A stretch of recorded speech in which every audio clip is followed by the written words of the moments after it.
I'm sure Nintendo is taking note that the character's persona is starting to drift away from what made it great in the first place. They'll change course, and all will be fine. And that is a big fact, my boy. There's no doubt about it. Trust me.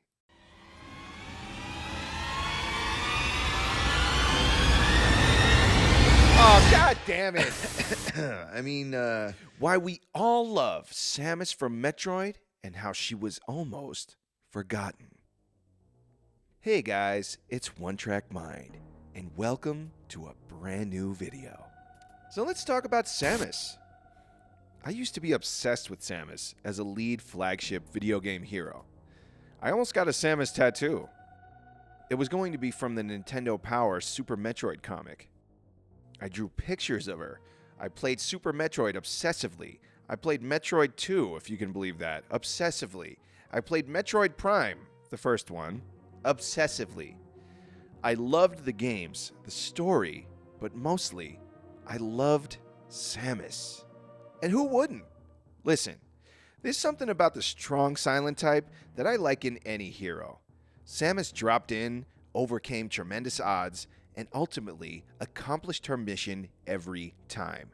She solved complex mysteries, mapped out labyrinthine subterranean habitats, uncovered lost artifacts, and was enlightened by breadcrumbs about her past regarding being adopted into the culture of the ancient race of bird people, the Chozo. She felled titanic, fearsome, and monstrous bosses, thwarted the nefarious space pirates, and even saved the animals with seconds to spare in a daring escape sequence that ultimately resulted in the cataclysmic destruction of an entire planet. And that was just one mission. She did all of that, displayed all of that heroism and strength without uttering one word. Samus was largely silent during the Metroid games. She would utter grunts when hurt and deliver some text-based exposition at the top of the game's story, but beyond that, nothing. She was strictly business, her in-game experiences doing the talking for her. And as the player, you watched Samus grow and change by experiencing things with her, not by being told. Look, I love this shit. Movies, television, gaming. Let me experience things alongside the main character so I can really feel it. I don't need a rent boy main character to attach my persona to while the real action happens all around them. I don't need hours of exposition explaining every last detail about things I'll never experience for myself, taking the impact and mystique out of the world building. What I want is to have an adventure. I want to discover things for myself. If I miss things, I miss them. If I figure something out, I figured it out. But also, if I like the main character, I've made up my own mind about whether I like them or not.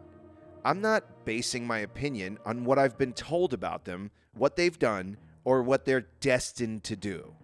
So given this information, can you guess which Metroid titles are my favorites, and which I'm so-so about, and which one I think should be erased from history? I'll give you a hint. I don't have any hot takes for you here in this video. Well, maybe one. And if you think you can guess in the comments. The original Metroid, with all its problems, is good in my book as far as the characterization of Samus. It's essentially a 100% experience, as there isn't any dialogue in the game at all. Samus drops down into the depths of planet Zebes, defeats Mother Brain, and reveals that she is in fact female during the ending. Something that, believe it or not, was a big surprise to players back in 1986, which is when the game was released. Wow. Metroid 2 was probably the most important game in the series, as Samus visits the home planet of the Metroids, SR-388. I know that from memory, by the way, not bragging. Hunts every last one of them down and defeats them all, effectively eradicating the dire threat of those derpy flying jellyfish and saving the galaxy. Except, whoops, that's not what happens. Samus defeats the Big Mama, a Queen Metroid, and on her way back to the ship, she encounters a Metroid hatchling. The poor hapless bastard is bonded to Samus, thinking she is its mother, and she can no longer commit to her mission of exterminating the Metroid race. She hurries to her gunship, hatchling in tow, and escapes SR-388. Thus setting off such a prolonged and disastrous chain of events that I wonder if she would have changed her mind had she known beforehand. Now's a good time to subscribe to the channel, like the video, and join the discussion in the comments. Would Samus have saved the hatchling if she knew what was to follow? I want to know what you think. Metroid 2 sets the stage for every game that follows it. You can draw a line of causality, much like actor Kevin Bacon, back from most, if not all, future Metroid plot points to this very moment. The thing I love about Metroid 2 regarding Samus, though, is that they adhered to being very stingy in tampering with her personality. In the first game, all that was revealed is that she's a female bounty hunter. The rest of Samus's characterization was left in the hand of the player. If you are a completionist who searches every nook and cranny for some collectible or secret, then Samus was too. If you were inept at the game, like me, then Samus was a failure. It was all in Samus' pure actions that determined her character, and I love that. In Metroid 2, they revealed just a little bit more about her.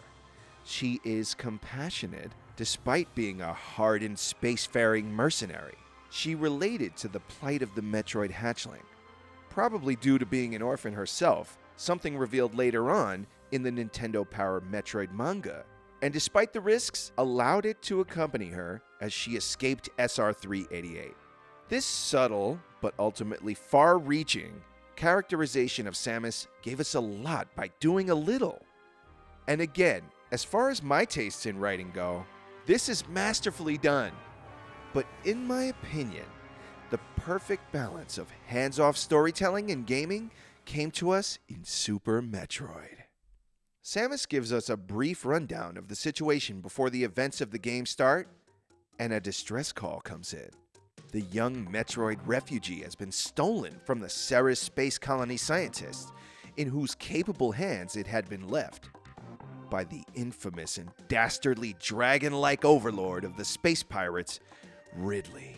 And the stage is set for a new adventure. Ridley flees to the depths of Norfair, far, far beneath the surface of the planet Zebes, the setting for the original Metroid game. Super Metroid is something of a soft reboot, actually, a concept I'm normally not a fan of, but it's done so well here, and we all know how great Super Metroid is. I don't need to talk your ear off about why. At the end of the game, Samus is struck down by the monstrous Mother Brain, and as she awaits her grisly fate, totally incapacitated at the last second, before the final death blow is dealt, ending Samus' story prematurely, the Metroid hatchling, now having grown into a colossal powerhouse, returns Samus' compassion in the moment of truth, sacrificing itself to save her, and bestowing her with the power of the Rainbow Beam. Mother Brain is defeated easily given this newfound weaponry, and Samus escapes Zebes, having thwarted the schemes of the space pirates and the weaponization of the Metroids against the Galactic Federation. But not before saving the animals, of course, in a final display of selfless compassion in the face of danger. Then we got the Metroid Prime series, which was great, then good, then okay. Let's just ignore those because they are essentially one huge retcon, and in my opinion, don't do much to elevate or even further Samus' character overall. The next chapter in Samus' story is Metroid Fusion, and this is where things start to go weird. The total or near lack of exposition in the previous games does a complete 180 in the introduction of a new, quote, character. An AI personal computer for her new starship that was commissioned for her mission to the BSL research lab, which is where the events of Fusion take place. She names this AI Adam because it reminds her of the horrendously named Adam Malkovich, a former commanding officer. Samus waxes that she could, quote, never say no to Adam, and that he referred to her as Lady. Ugh. He, the persona of her dead former CO, is even credited with the successful escape from the BSL space station. He's not there. He's not even alive. But this guy gets the credit for all of Samus' hard work. You might be saying, what's the problem? Adam was cool. He gave Samus advice and shit. Why not? In my opinion, Adam represents a looming male authority figure that takes away agency from Samus. If all of her success is now suddenly attributed to this immortalized martyr trapped inside a computer, then what does that say about Samus' strength, smarts, and prowess? Obviously, any soldier's success can be traced back to good training and leadership, but that's not my problem. When we met Samus, she was already her. An entirely capable, to put it lightly, sci-fi super mercenary serving the Federation to maintain peace throughout the galaxy. Why was it necessary to dilute her as a character by handing her thunder over to some dead guy and making her seem like a fragile, incapable apprentice? There are some themes of confronting your past self, quite literally in fact, within Metroid Fusion, and so even though I don't like it, I'm willing to say, hey, okay, we did that, it was different, and it was way too different, but maybe it's not the end of the world. I mean, it's weird because there's no camaraderie between her and Adam, only subservient reverie on the part of Samus, and I really don't like that, but let's just continue to skate over this thin ice and move on. I mean, I'm sure Nintendo is taking note that the character's persona is starting to drift away from what made it great in the first place. They'll change course, and all will be fine. And that is a big fact, my boy. There's no doubt about it. Trust me.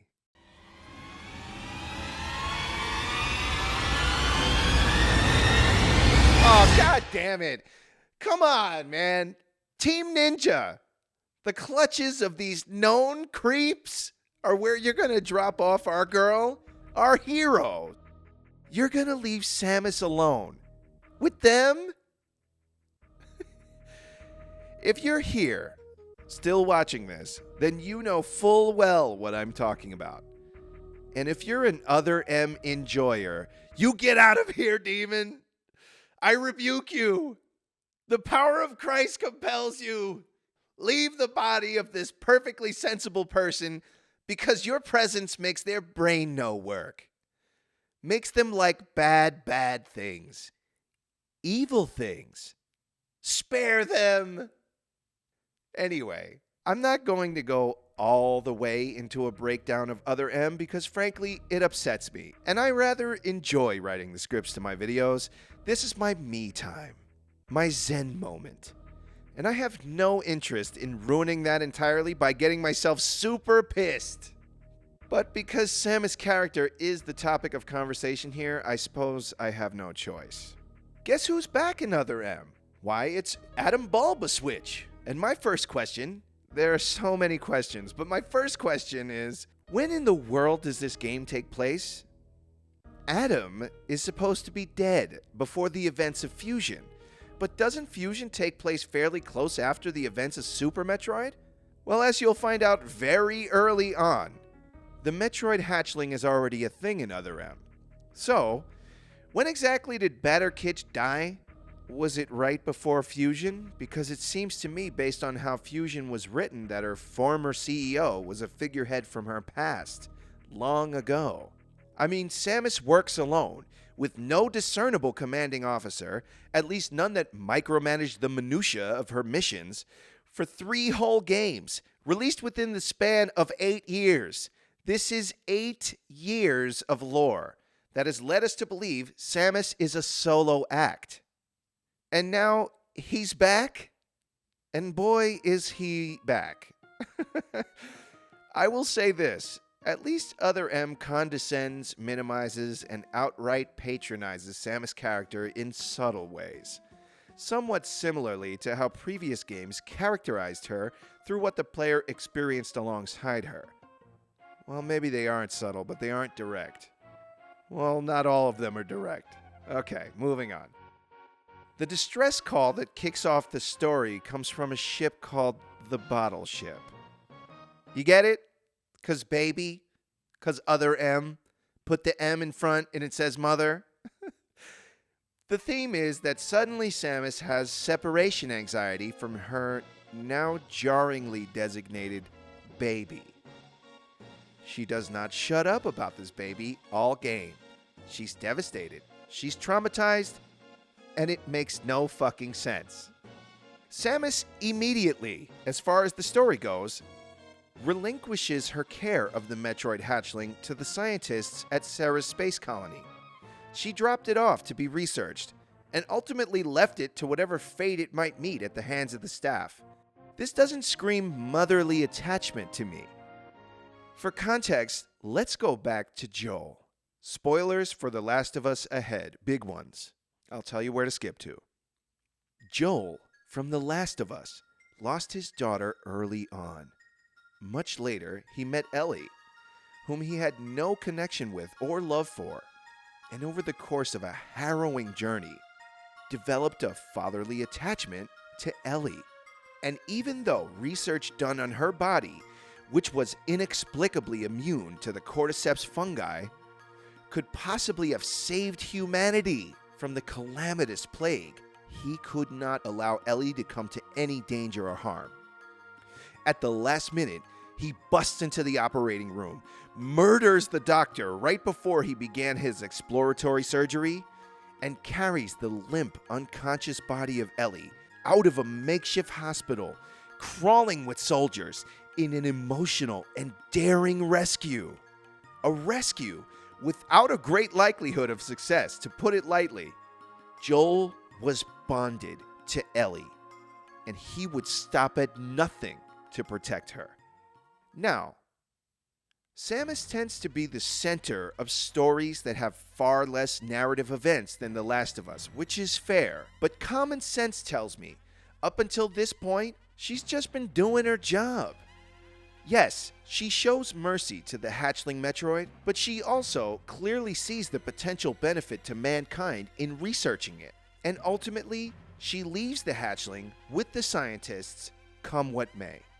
I suppose you could explain this newfound separation anxiety by saying that whatever pixie dust the baby sprinkled all over Samus during the final battle in Super Metroid has infected or affected her in some way. And, I mean, okay, I guess. But why? Why take this character so far off from everything that she has been about from the jump? Silent, somewhat disconnected efficiency, with a shred of mercy, but in the end, dedication to her duty to aid humanity's survival. Other M doesn't stop here. Over the course of the game, Samus is stripped entirely of her original characterization, and the work that began in Fusion is completed decisively. By the end, the mother brain is actually a person, the utterly unlikable Adam is martyred and lionized, and our girl, our best girl, is a shell of her former self. A cog in a male-dominated superstructure, there only to follow orders and be sad about losing her baby. This is not a facet of the game that's gone unnoticed by fans, but I have to mention the game's most bizarre, literally sexist, mechanic that I cannot possibly see any reason for other than to prostrate Samus as someone who is firmly under control by a male authority figure. And if you know what I'm talking about and you have a good reason for this, I ask you to please leave it in the comments because I'd love to hear it. Samus traditionally finds equipment upgrades through exploration of alien environments. The nature of her suit, designed by the ancient Chozo race, is that it is capable of adaptation to various weaponry and accessories seamlessly. Samus can find a new weapon, and her suit will assimilate it into its arsenal instantly, making it available for use and increasing Samus' power. In Other M, Samus is fully kitted out. Sounds great, right? But use of her various tools is restricted by the authority of Adam Mybzich, and equipment is unlocked at various points throughout the game simply because he says so. I'm not kidding. You will reach a room in the game and Adam will go, "I authorize the use of your missiles," and you've got missiles. And hey, I'm sorry, What is this? Is this for real?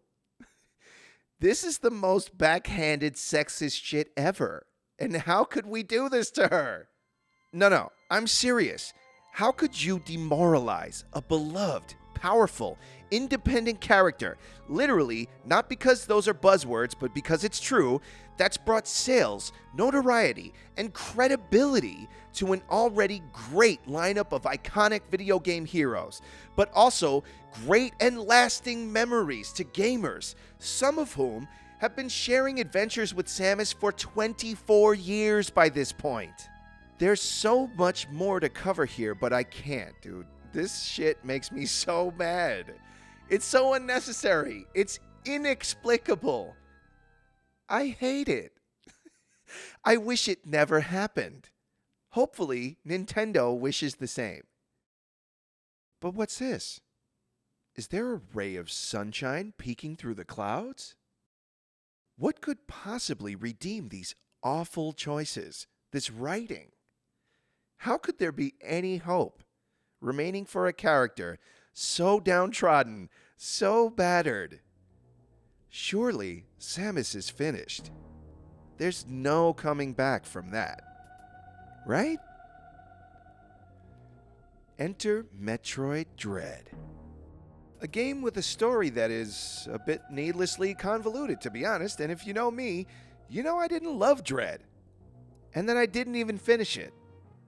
It's the only Metroid game I haven't finished, actually. Aside from Other M, but I assure you that I'm from a timeline where that game was just a sick joke and wasn't meant to be played anyway. So what's the deal with Dread? Why does it matter? Metroid Dread is proof that Nintendo knows that what they have allowed to happen to Samus' character was wrong. AI Adam still exists in this game, but is significantly less powerful, overbearing, and chatty. And, in an extremely satisfying twist, that's also a bit of a reach if I'm being honest, but I'll take it, the antagonist of this game, Ravenbeak, change it, has been masquerading as Adam Malkovich all along. And it was he who guided Samus with the knowledge that eventually Metroid powers would awaken inside her, and he would then clone her into an unstoppable army he would then use to dominate the galaxy. In the end, Ravenbeak, and thereby Adam Malkovich, is defeated and eradicated, hopefully never to be seen again.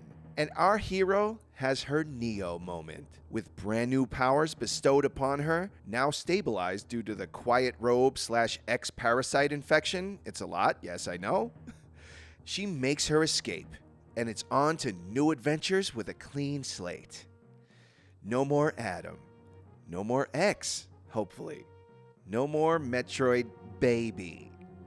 Green pastures with the great unknown, all that's in view until the horizon, where a return to form awaits in the next chapter of her story.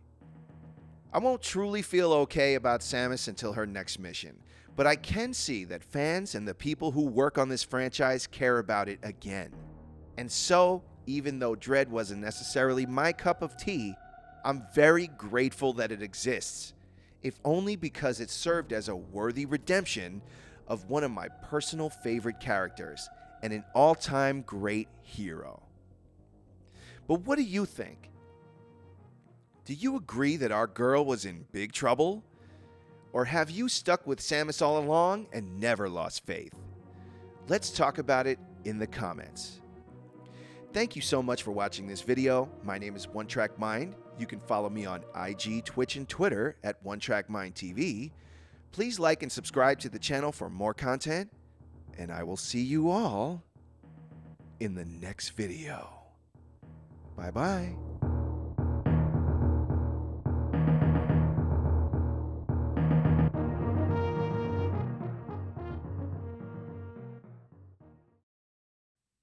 Bottle ship, you know?